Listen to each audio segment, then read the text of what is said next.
Good morning and welcome to another great edition of Money Truth Moments with Judy Kopenbarg. How are you, Judy? I'm fantastic. How are you this morning, Carlos? I'm doing great. It's a beautiful day, right? It's just weather couldn't be any better. And to top it all off, I get to start my morning with you and talk about some great wisdom that you'd like to share too with us. And Let's folks, do it. if you're just joining us for the first time, please make sure that you are following Judy at judykopenbarger.today. Follow her website. All of her social media links are there as well too. Everything that's relevant in today's world, you will find at judykopenbarger.today. So what do you say we get started? I know we got a lot of ground to cover, and I know we've got a lot of listeners and viewers wanting to know what we're going to be talking about today. I So am ready. And you know what? You just said relevant, and I love that. Relevant, current, up to date. This is the stuff you need to know today. So I'm so that's it. excited to share. Awesome. All right, folks. So some of you guys have submitted some questions. One of the questions that has come up is, how far in advance is it advisable to start financial planning, right? Is it ever too late to start?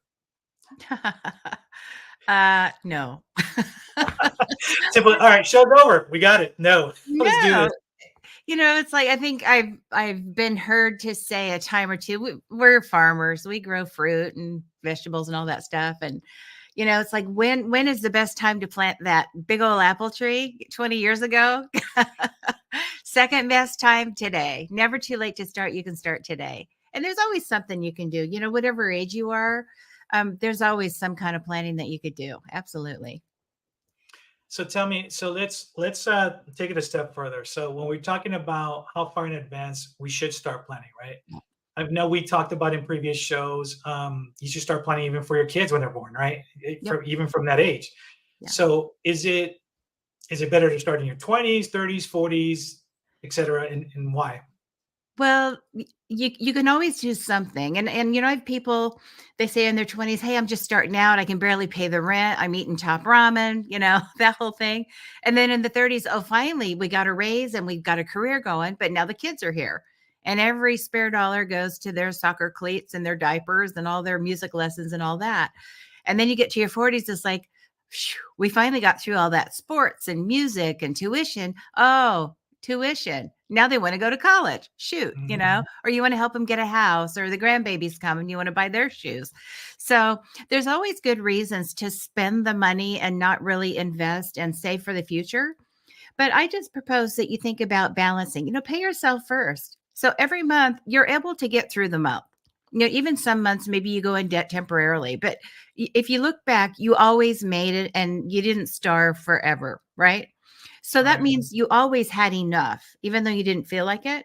So sometimes people feel like they're in this catch up all the time. They're spending. It's like, I've been here before. There's not enough. There's not enough. There always is. So once you change and get control of that spending plan, if part of the spending plan is pay yourself, you'll always have something for the future. And some people master this early. Some people had it modeled for them, by their parents. Other people just had to figure it out. That was me. I think my parents probably did save, but they didn't talk about it, so I don't know.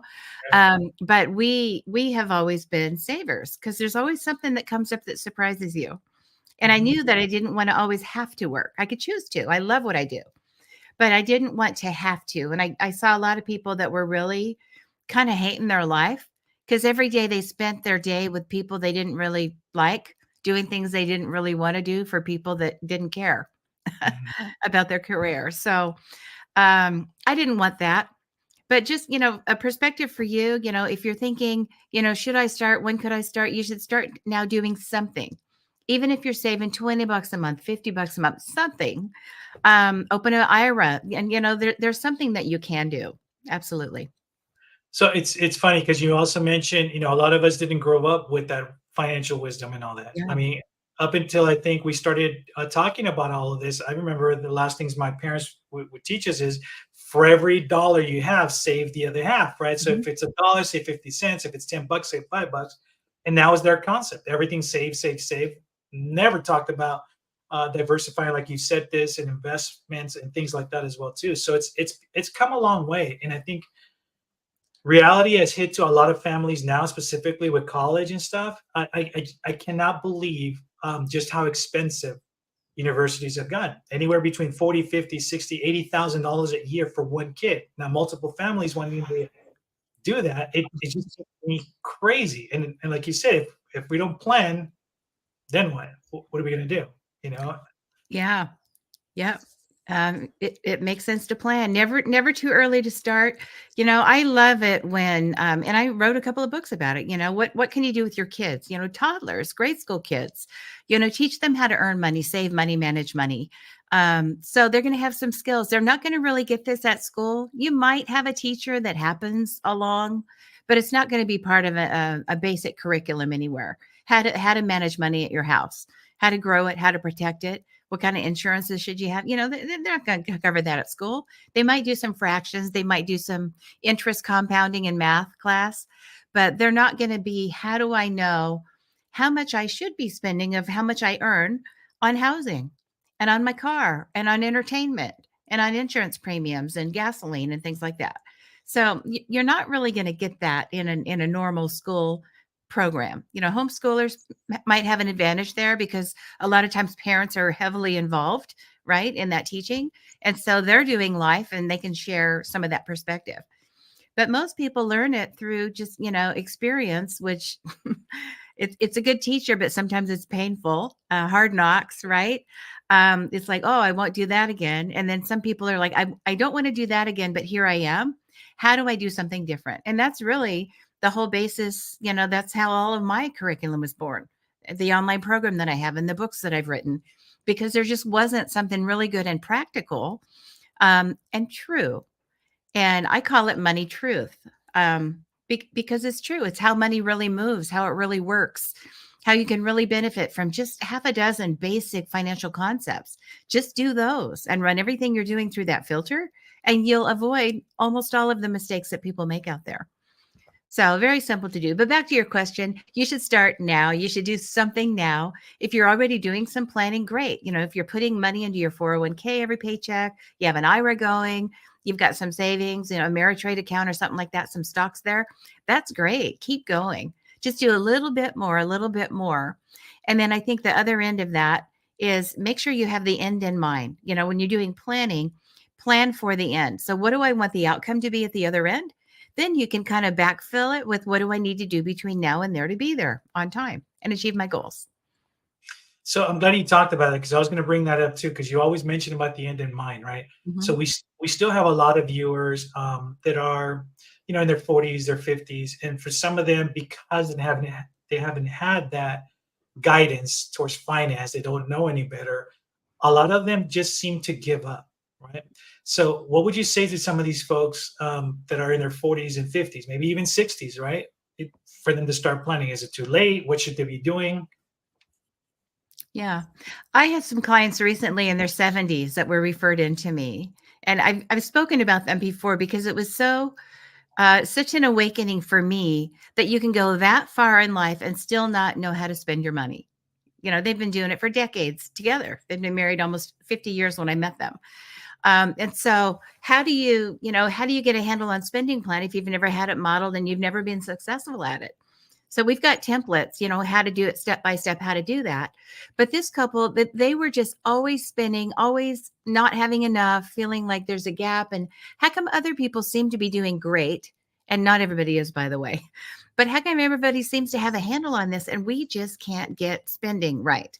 We can't get the allocation of the dollars that we're expensing out right. How do we do that? And that's what we worked on in their 70s. So it's never too late to learn and do better. Their big outcome, speaking of the outcome in mind, was to have all that debt gone and just be free and know that if they wanted to go out to dinner and have a glass of wine, they could, and not have to put it on a credit card and wonder how it would get paid. And that's how they lived all those years. Well, they don't now.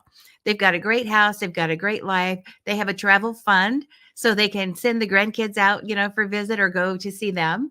And before, it was always such a stretch, and they had to give up holidays together and birthdays together and miss their soccer games because it was just like, we don't have it. Credit card bill's too high. We can't do it. And what a turnaround. And just, I mean, they look lighter. They just look radiant and the lights in their eyes again. And that's what they're grown kids, adult, almost retirement age children now, say about them. It's like they've never had that sense of freedom, that kind of joy, that peace of mind that they do now, just because they learned how to allocate their dollars and spend correctly. And they started paying themselves as an expense. You're paying everybody else in the world every month. You're paying this Right. bill and that bill. Why not pay yourself? Put it away and consider it expensed. And then you'll always have something, and it will grow quicker than you think. Awesome, folks. And if you're just joining us, welcome to the show. Please make sure that you watch the beginning of the show as we are discussing, is it too late to start a financial plan? I think you're going to find some great opportunities to take some notes, some great advice from Judy as well too, which kind of leads me to where you've talked about it a little bit already, but share some additional tips for starting your financial roadmap or your planning. Quick tip list. Yeah. The silver bullet, the pill. Yeah, You want the the pill. all-in-one, right? Yeah. The easy pill. Well, here's the Yeah. thing. The list, all these things are very simple. They're not always easy because it's new habits and it's discipline, and it might go against what we've always done, right? So it's new. It's like when you try something new, it's like, ooh, it doesn't feel very good. So, setting those goals, proper goals, they have 4 parts. I talk all about it on some of the curriculum here. Make your spending plan, stick with it.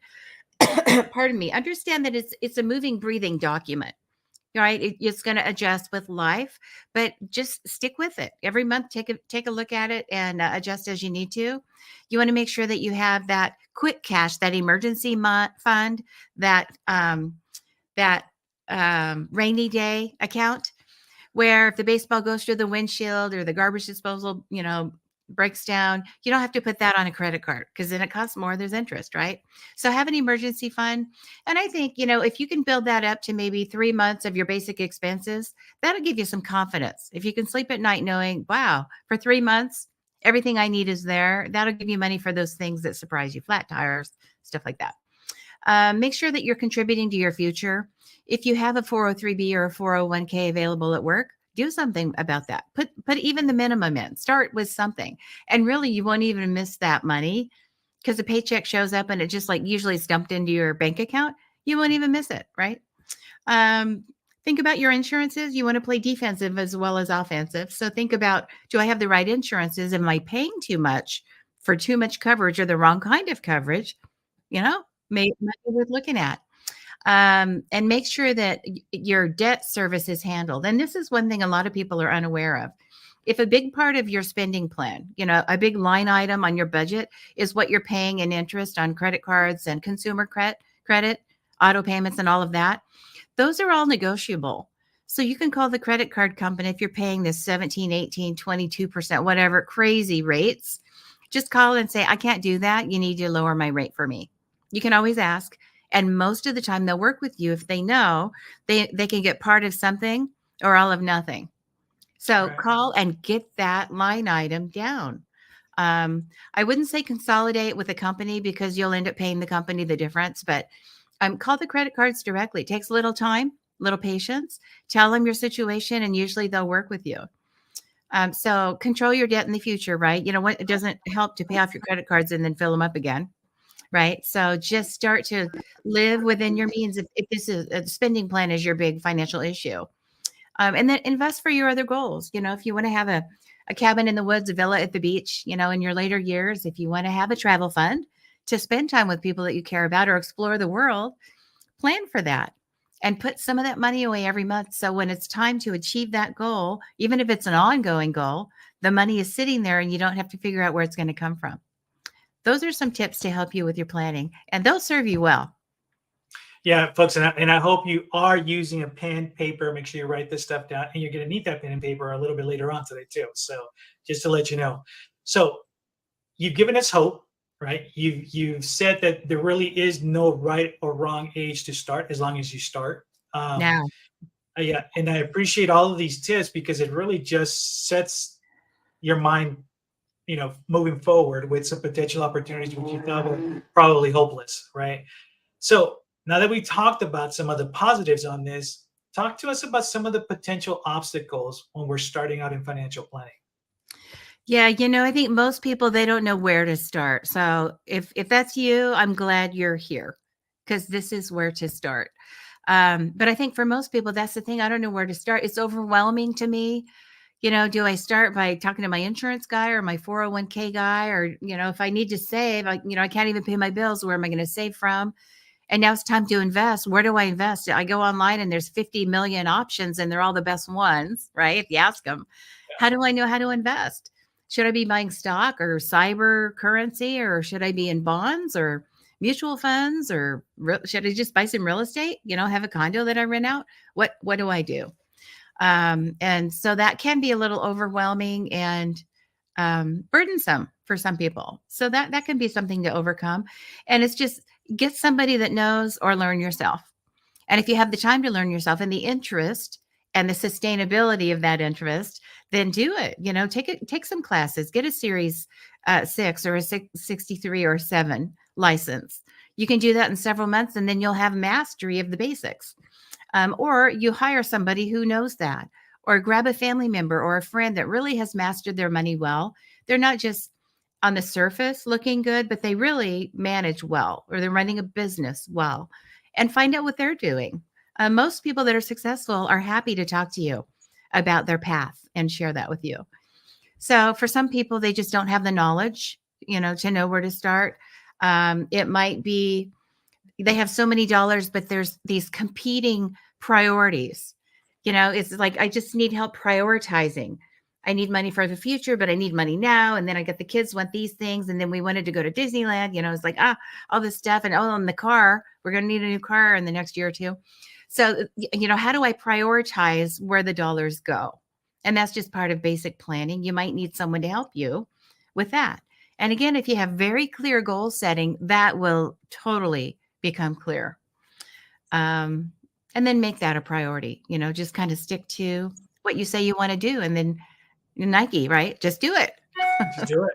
Yeah. Absolutely. And speaking of just doing it, get your pen and paper ready, folks.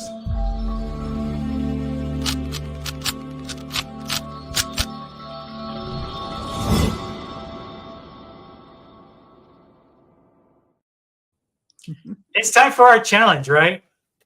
It is time. Pen You and got this paper. today. Pen and paper. There's something about, you see it, you think it, you write it down, it comes down through onto the paper from your pen. Something about that whole process makes it more real. So here's your challenge. The first thing is, as you're thinking about your planning, most people, when they look back, don't say, oh, I saved too much. I invested too much. I wish I hadn't sacrificed. I wish I hadn't done all that. They're kind of glad they did.